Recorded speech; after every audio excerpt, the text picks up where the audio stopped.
তো হ্যালো দাদা এবং দিদিরা, কেমন আছো তোমরা সবাই? আশা করি সবাই অনেক ভালো আছো।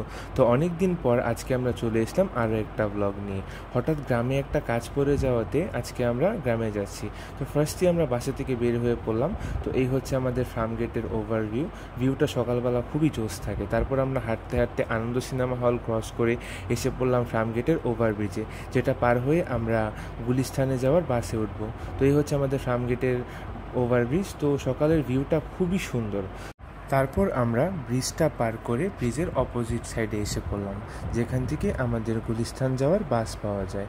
তো ব্রিজ থেকে নামতে নামতে খানিকক্ষণের মধ্যেই আমাদের বাসটি এসে পড়লো। ঝটপট করে আমরা বাসে উঠে পড়লাম এবং গুলিস্তানের দিকে রওনা হলাম।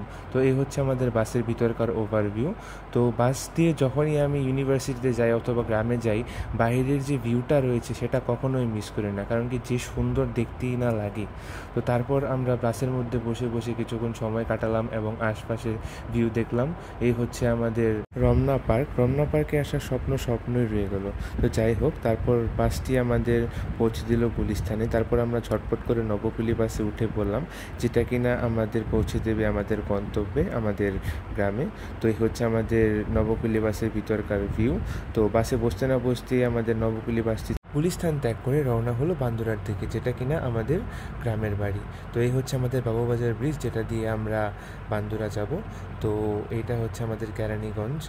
লাইফে ফার্স্ট টাইম 11 মিনিটে গুলিস্তান থেকে কেরানীগঞ্জ পর্যন্ত এসেছি। এর আগে যে গ্রামে গিয়েছিলাম সেবার আমাদের সময় লেগেছিল 45 মিনিট। যা থেকে বুঝতে পারলাম সকালের টাইমটাতে আমাদের ঢাকা শহর খুবই নীরব থাকে অন্য সময়ের তুলনায়।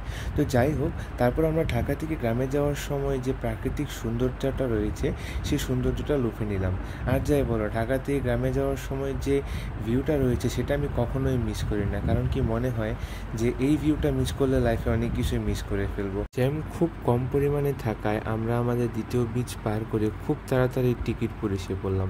তারপর আমরা টিকিটপুর ক্রস করে এসে পড়লাম আমাদের বাগমারা। বাগমারা ক্রস করার সাথে সাথেই আমরা এসে পড়লাম আমাদের দোহার নবাবগঞ্জ, যেটার পরিচয় কিনা আমাদের পরিচয়।